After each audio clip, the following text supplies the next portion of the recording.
morning, good afternoon, and good night. My name is Morris Fox Jr., and this has become the podcast. How do you become anything? You dream, you declare, you commit, and success is your next breath. We're listening to Hiatus Coyote. Hiatus Coyote. I'm probably saying it wrong. I'm going to even spell it. Hiatus. Hiatus Coyote. Kaiyote. I am terrible at pronunciating names or pronouncing names. So I will make sure that once I'm done, I will have it in the description box, just in case over my voice you can hear what's in the background. And if you like it, you can check it into them. I love their music, and I think they're really, really dope. So let's jump into it. In my book, Become, I talk about 5 personalities types that you'll experience throughout your journey.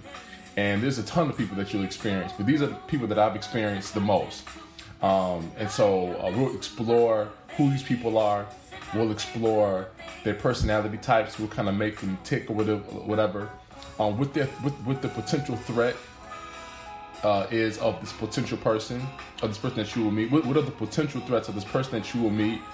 And how do you navigate dealing with these people as you're marching on toward your dreams, your destiny, your life of purpose?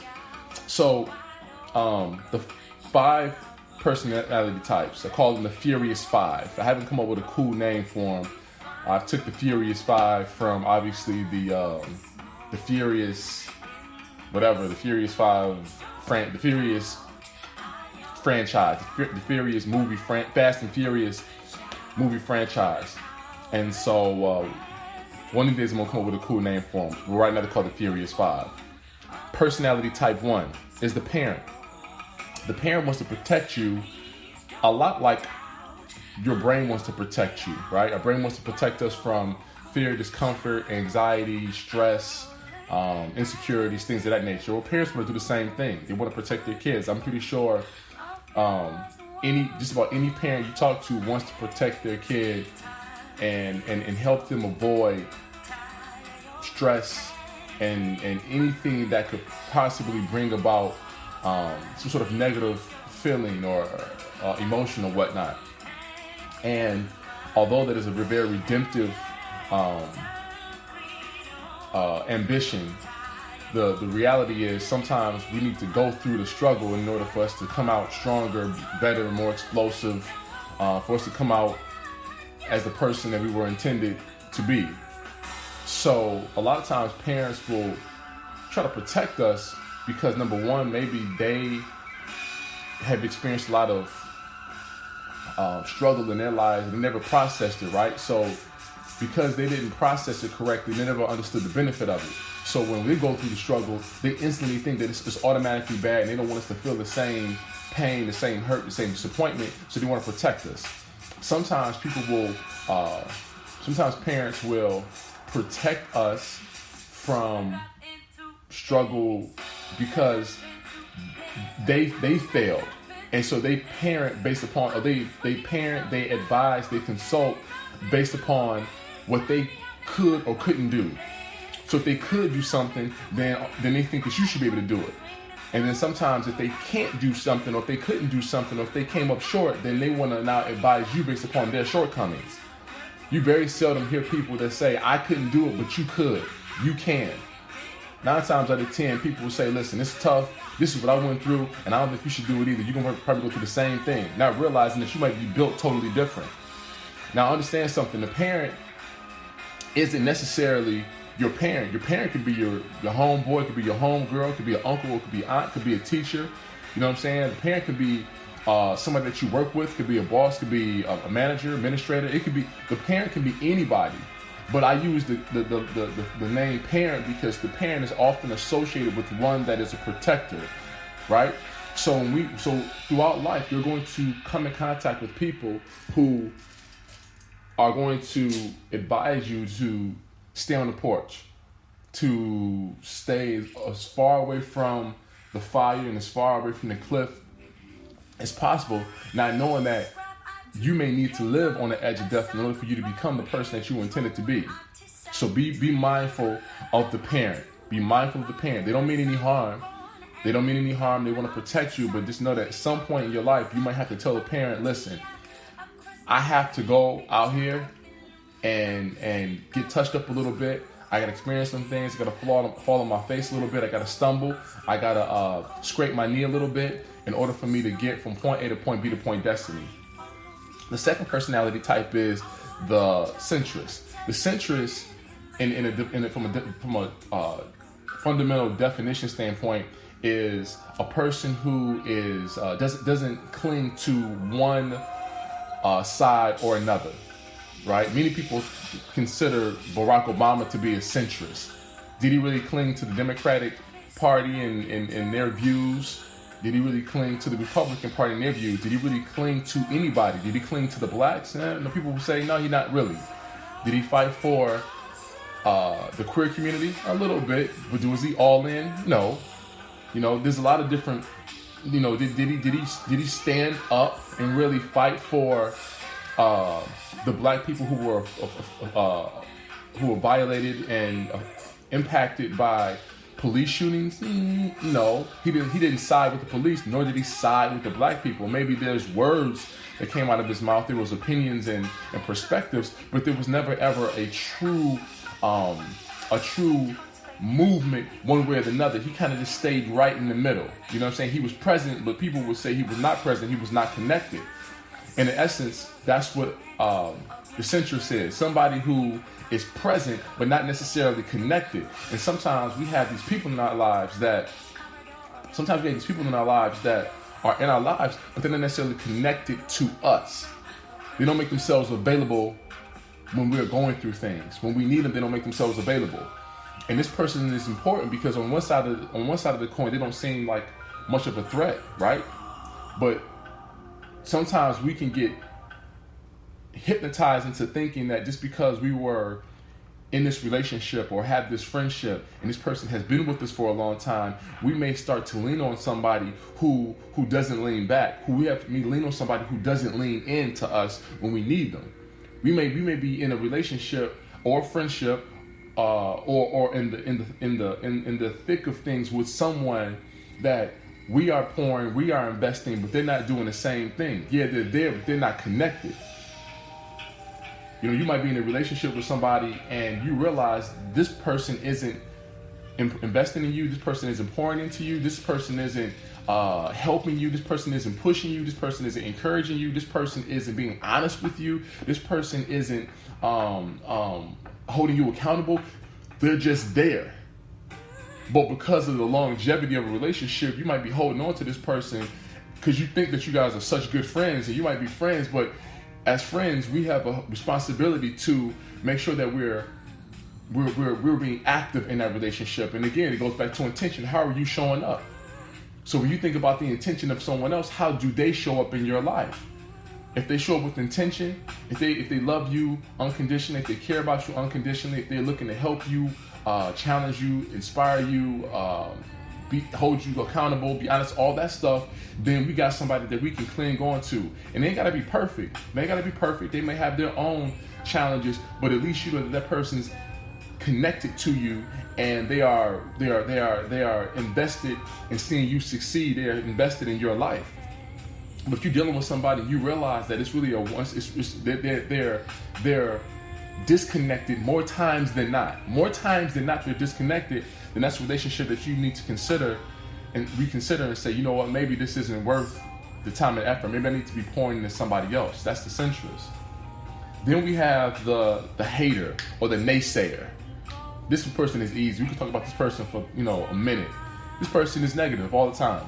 They're the 98%. You got the 2%, right? Always thinking. Then you have the 3% who think they're thinking. You have the 95% who would die if they had to think. So the hater, the naysayer, all they do, if they're thinking, they're telling you why it won't work, and some people they just refuse to think at all. So this is a naysayer. Everything's negative, and that energy is contagious. And if you are around negative people, get out of there. Evacuate quick. You want to know what you become? Look at the people you hang around. People ask me why do I stay so young? I'm 36. I'll be 37 in February. People ask me, how do you stay so young? Not just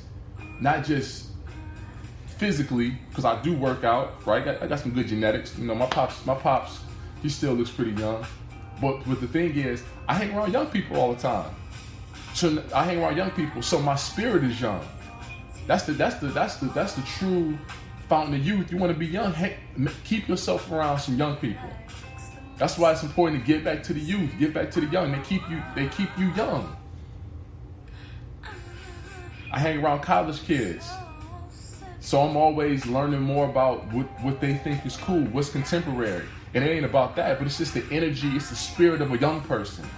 That spirit, that ambition, that innocence, that being naive, having a healthy dose of being naive.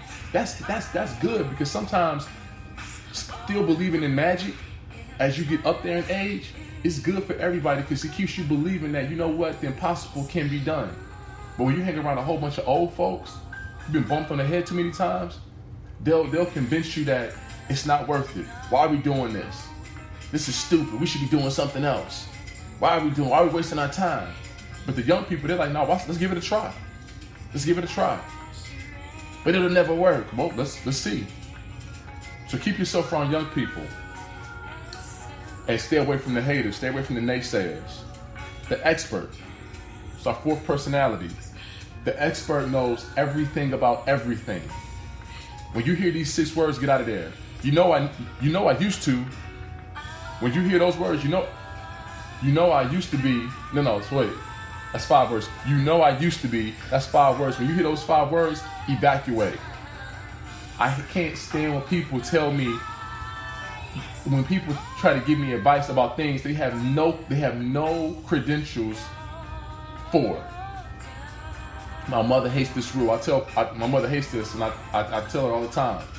We can talk about it all. We can talk about it all, but I'm not taking advice from people who don't have credentials. I'm only taking advice from people who have been where I want to go, or people who are where I want to be. I'm only taking advice from those people. Now, it might sound mean, it might sound cynical, it might sound obnoxious and arrogant. That's fine. That's cool. Everybody got rules. That's one of mine. So if you want to rap with me, cool. What's your credentials? Now, I'm not smart enough to know that you can get advice from anywhere. You can get advice from anywhere. You can get advice from the very unusual places, unusual people, and unusual circumstances and situations. I get that. But my rule of thumb, my principle, so principles are able to bend. It's not a standard. It's not a rule. Okay, rules are broken because they're not meant to be broken.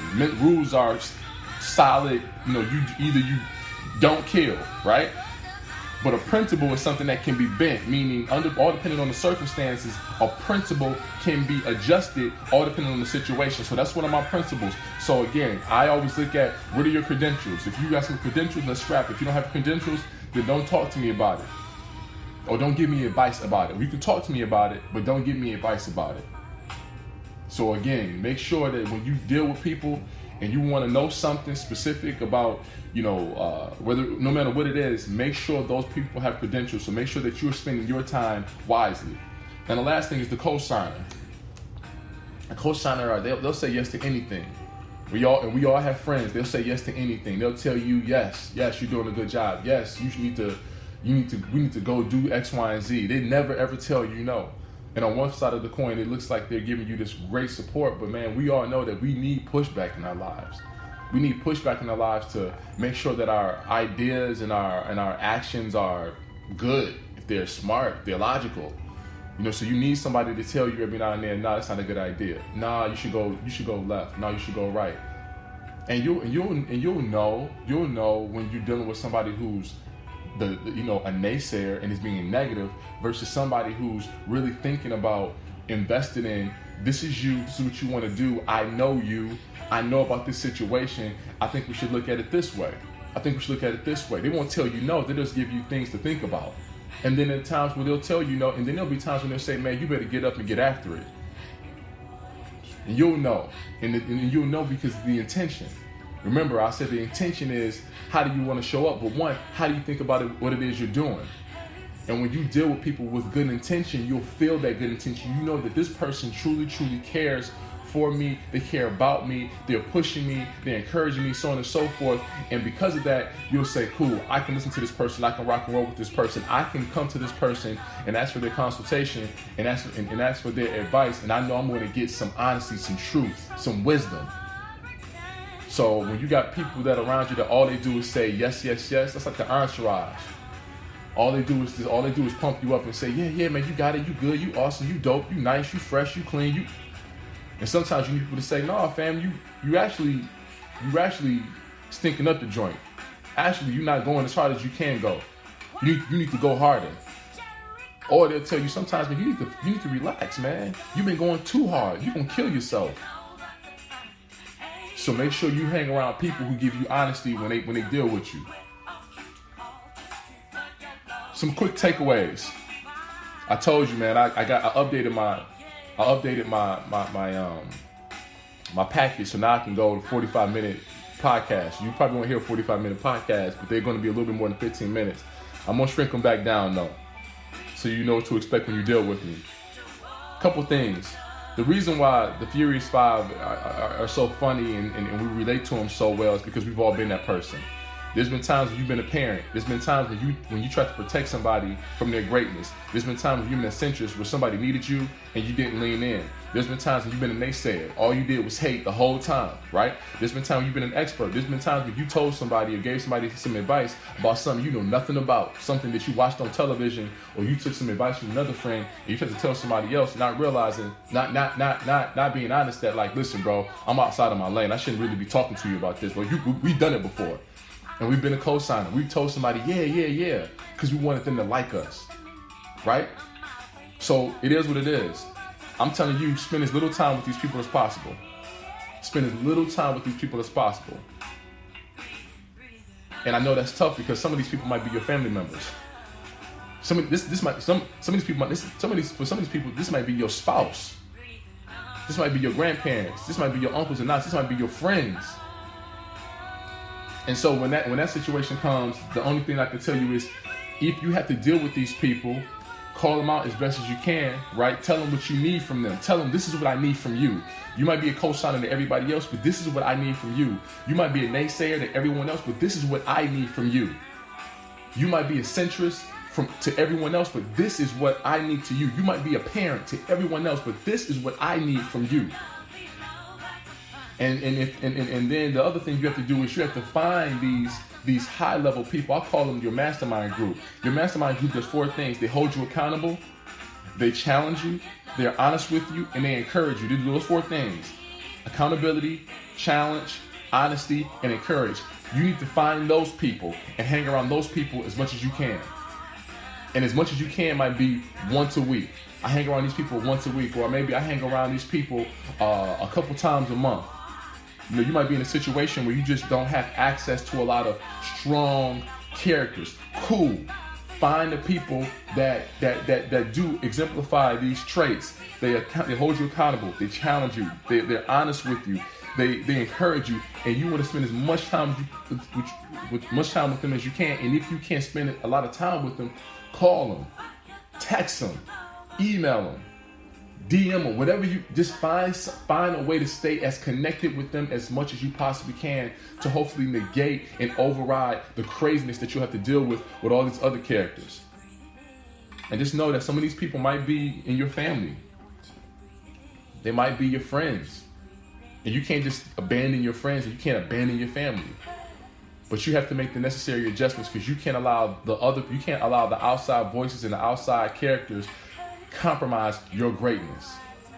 All right, so figure it out, make the adjustments, and make sure that you recognize who the Furious Five are and spend as little time with them as possible, and make sure that every day you're working to not be the Furious Five. So I'm going to end this I'm going to start ending the podcast with a saying that I came up with for my basketball team at Concordia University.